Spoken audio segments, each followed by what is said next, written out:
All right, and welcome back to another episode of Phrasing FM, a podcast where I talk about languages and my experience building an app to learn them. My name is Benjamin, and I've been building phrasing for a little over 3 years now. And one of the core principles of phrasing is a technique I developed called language contouring. So today I want to talk about what language contouring is, why it came about, and just jump into it. So language contouring came about because I was continuously facing three main problems when I was learning a language. The first problem that I was running into was I was trying to improve my French, and my French was already existing. It was probably at some point a high B1, maybe a low B2. I didn't use it for about 15 years, and so I forgot most of my French. And every time I went to go use any application, any tool, any course, anything, it was either too easy for me or too hard for me or somehow both. I always felt like I was just stuck in this loop of either reviewing things I already knew or learning things I didn't understand. And there was never a way that I could just quickly jump into a new program and start making progress from day one. So that was the first problem I wanted to solve. If you have some experience in a language, phrasing works for you from day one. You open it up and you start making progress. Doesn't matter where you were before, doesn't matter where you are, you're just going to start making progress from the day you open up the application. The second problem that I set out to solve with language contouring was when I was learning a new language, I was always starting with the really quote unquote simple words. And a lot of the times, these would be things like prepositions, like to, on, at, around, all of these words that are so contextually dependent. And when you're learning another language, these are almost the last things that you start to learn in the language. You can learn the basic translations of some of them, but how they're used, they're so nuanced and they vary so slightly, but so substantially that you're not going to get these down from day one. It doesn't matter how you learn a language. It doesn't matter who you are, unless the language is using a prepositions in exactly the same way you use your language. You're going to sound weird. You're going to make a bunch of mistakes. And they're just, let's see, has it been more than a minute? Yes, it's been more than a minute. They're just a head fuck to try to wrap your head and to try to wrap your head around. It just messes with your brain in this way where you're trying to understand, why is it that you use around in this case? Why do you use for? Why do you go about? Why do you think on? Like, why are we using these prepositions? It just doesn't make sense to me. I can't wrap my head around it. And to be honest, the best way to learn these is just get exposed to them over years and just hear them hundreds, if not thousands of times. And eventually you start to use them because they just sound right. They don't logically make sense. Eventually they just sound right. And so I wanted to skip all that. I didn't want to focus on all these little tiny details that just are not going to make sense for a long time. Why am I struggling with these on day one when I'm not going to get these done until day 1000? And then so that's the second problem. I didn't want to deal with all of these nuanced words in the beginning just because they're small or common. Like, these are not the best place to start. The third reason that language contouring came about was because when I was using spaced repetition or when I was learning a language, I would start by learning the super basic words. You learn how to say hello, how are you, I, you, he, she, is, was, all of these, these aren't nuanced words. These are very concrete words, but you struggle so much with these in the beginning, and your vocabulary, you just limit yourself to this vocabulary and you struggle just trying to remember, how do you make these basic conjugations? What are these words? What's the word for me? What's the word for you? What's the word for we? And then after like 2 or 3 months, these are just the back of your hand. There's no there's no conscious thought about these. In French, je is just I, and that's not a word that I have to translate it. You've heard it thousands, tens of thousands, maybe even millions of times throughout your language learning journey. So I didn't want to spend my time stressing and struggling and battling my way through learning these things that I know I'm going to see every single day for every single day that I interact with this language. They're just so common. And when you start learning a language with these, you're going to struggle with them just as much as any other words. But after 2 or 3 months, that time was basically wasted because you would have picked up these words anyways. And when I was learning a new language and it would always start by teaching me these, and I'm trying to remember all of them, I was just finding myself, I was asking myself, why am I wasting my time struggling on this? I know this is going to make sense. I don't really need to worry about this because, again, I'm going to see these tens of thousands of times. I will pick them up. I have 100% faith that everybody learning a language, even if you don't study the word for I, you will eventually understand the word for I. It's just common, it's easy, it's concrete, it's not amorphous, there's no nuance to it. But this is where you start.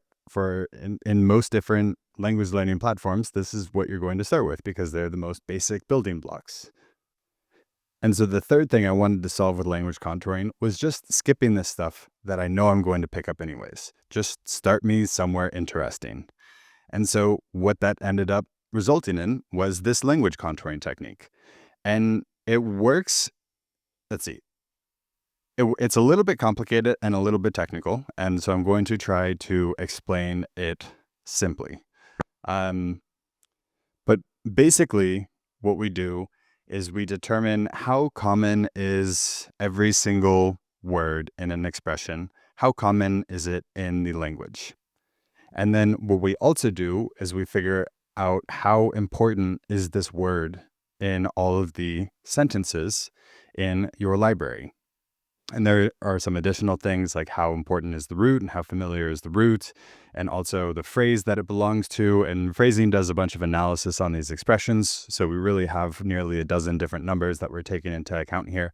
But it basically boils down to how common is this in a language and how important is this in your sentence. And then once you have a bunch of sentences in your library, we can then figure out how important is this overall to your library. And once we have this information, we can then start to focus on the words that are going to be common enough to justify spending your time on. You don't want to start with the word remediation because how often are you going to come across the word remediation? No, we're going to find words that will have a frequency of between like weekly and monthly occurrences. So often enough that you definitely need to know them to speak the language, but not so often that you're going to get enough exposure to them to just be able to instantly understand them no matter what.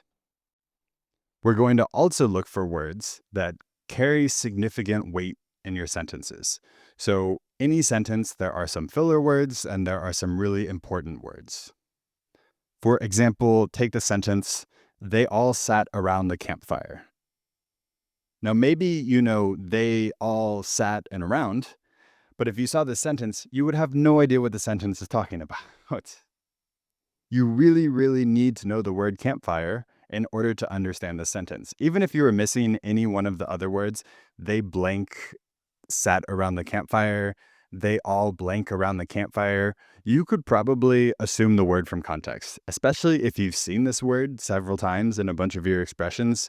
Maybe you don't know it like the back of your hand, but you're going to have a rough idea of what it could mean. Or when you hear it, it's not going to throw you for a loop. And even if it does, you have enough understanding of the rest of the sentence, of the rest of the expression, to be able to fill it in.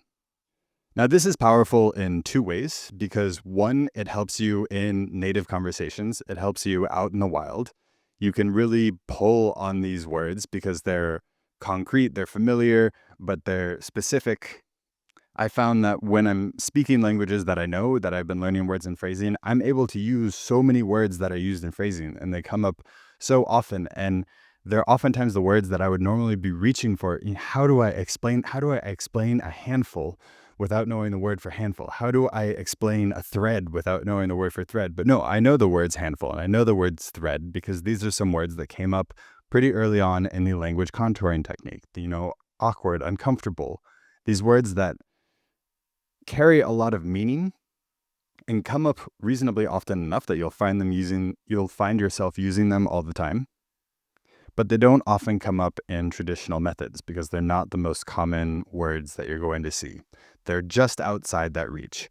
So it's really helpful because it It allows you to express yourself in conversation instead of having to find these, workarounds to explain them. I also pick them up a lot in conversation, and normally the sentence will hinge on these. So they're very important words to know. And yeah, I find myself all the time just catching words that I'm learning on phrasing. I'm like, huh, like that just makes sense. That clicks. There was no wait a minute, I know that word. It just comes through. That's the first benefit, is just in the wild, these words are super useful to know, especially when you start to speak a language. The other reason they're really helpful is when it comes to learning a language itself, and specifically language acquisition. As you're using phrasing, you're going to start with these, I think in the past I've called them comfortable middle words, these words that will happen at like weekly to monthly frequency, but they carry a lot of weight in the sentence. You're going to start with these words, and once you get an idea of them, you're going to then learn more and more words around it, less and less optimal words, less of these comfortable middle words, and you're going to start to fill in the sentence. But it's going to give all of these sentences structure. And so this is where language contouring gets its name, is as you learn these initial words, you're kind of learning these reference points of this sentence, and you're getting a good idea of the shape of the sentence.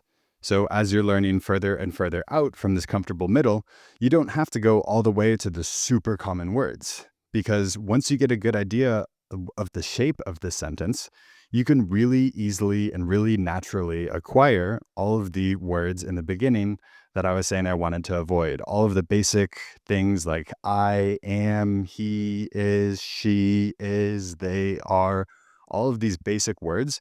Once you have a good idea of what the sentence is saying, you don't need dedicated study of these words, because you're going to see these over and over and you understand the rest of the sentence. And you're going to see these words so often in sentences that you understand that they're just going to fit into place. You're going to be able to acquire these words really easily.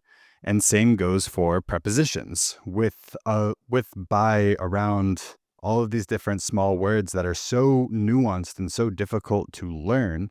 You're going to be able to acquire them really easily because you understand the shape of the sentence, because you have the sentence contoured. You have a good idea of what this sentence is saying. You have all of the contextual clues that you need in the sentence to know which one it is and what it's talking about, because you've learned these really high leverage words. So you'll just naturally be able to acquire all of these smaller filler words a lot easier. And this is, I said they're higher leverage words. And so this is also a really good way to think about language contouring, is I want to choose and I want to learn. Sorry, as a learner, I want to learn. As the developer of phrasing, I want to choose the highest leverage words that you could be studying. Because if you're going to be learning via spaced repetition, obviously it's a time investment. And, all learning is a time investment. So which words are going to be the highest leverage ones to learn with spaced repetition? Some words, they're going to be too easy. You don't need spaced repetition. You're going to spend time and you're going to spend stress trying to learn these words that you will acquire eventually. And there was no point to memorize them in the beginning. You're going to get there. You're going to learn them. Meanwhile, there are these words that are really, really obscure that you don't really need to focus on immediately. And so those words are deprioritized. And we start with this comfortable middle. And this comfortable middle range is really a lot more vast than I think most people think. Until you get to the point where you're at like a B2 level, a lot of these comfortable middle words you probably have not seen before. And so these are going to be your highest leverage words.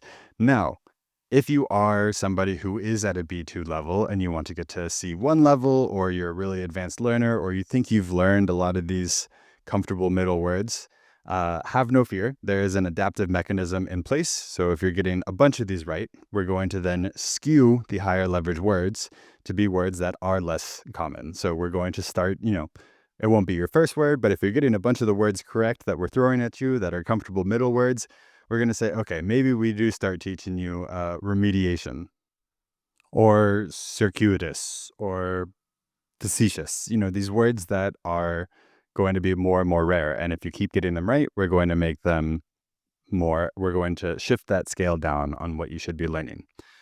There's also another aspect to take into account. If you do already speak a language, one of the metrics that we take into place is how important these words are in your library. So if you add a bunch of words, about linguistics and Turkish agglutination, and you love the agglutinative nature of Turkish and you find agglutination so fascinating, we're going to teach you agglutination more a lot earlier because that's clearly an important word for you. So phrasing does adapt to your library as well. It's always best to have, words that are important to you. If you add 2 or 3 different examples of them, if you can use them in multiple expressions, that is going to just do wonders to your learning. I've said this before so many times, but there is something magical that happens when you have just 2 or 3 examples of a word in your library in phrasing, and the words just crystallize and you understand them so much better. And so if a word is coming up often in your library, that will also prioritize it. Of course, you can go in and you can customize the prioritization yourself. So if you see a word and it's not the word you wanted to learn in the sentence, you just bada bing, bada boom. You say which words you want to learn and we'll prioritize those ones. So it's all overridable. But for the most part, I don't do that much overrides. And, I speak several languages to varying different degrees. My Italian, my French, my Portuguese, they're on this scale of basically non-existent. We'll go Spanish, Portuguese, Italian, and French, and they're on a pretty smooth scale from A1 to maybe high B1 in French at the moment. I'm hoping to refresh that up to B2 or even C level soon this year. But all of them, I just open up the app and I'm just learning words that are interesting, that are at my level, that I don't feel like I'm going through a whole bunch of repetition. So that's the idea of language contouring. Now, in full transparency, I will say that it has maybe an 80 to 90% success rate, maybe 95% success rate. There are definitely still some false positives, but in phrasing, it's really easy to mark a word as mastered, or you just mark it as excelled, and you're probably not going to see that word again. If you do, you're going to see it in a year, and it's really not a big problem. So to sum up, language contouring is a method. It is a prioritization technique to try and teach you a language as efficiently and effectively as possible from spaced repetition. It's going to focus on words that are the highest leverage words, the words that are going to be, you will be the most thankful that you learned with spaced repetition, while skipping a bunch of these basic words that a lot of the times is going to trip up beginners and you're not going to get down for a while, or that will just be so obvious that there was no point to struggle with them in the beginning. And it also allows you to jump into any language on phrasing from day one and start making progress. So if any of that sounds interesting to you, if you've struggled with any of these in the past, if you're struggling with these now, consider giving phrasing a try. Phrasing.app. It's a browser-based web application that you can learn languages. You can add it to your home screen, install it just like a normal application. It's just not yet in the app stores. It works offline. It works in over 90 languages. It supports learning multiple languages natively and allows you to just jump in to all of your languages, no matter what the level is, with no pre-required configuration or testing or worrying about skipping stuff that you already know or anything like that. So that's a brief overview of the language contouring technique. If you like this episode, if you like this video, consider liking, consider subscribing, share this video with any of your polyglot friends. Maybe somebody's been complaining about how they can't improve X language because it's a high level, but it's not high enough. This video is for them. They'll definitely resonate. So thanks for listening. Ciao.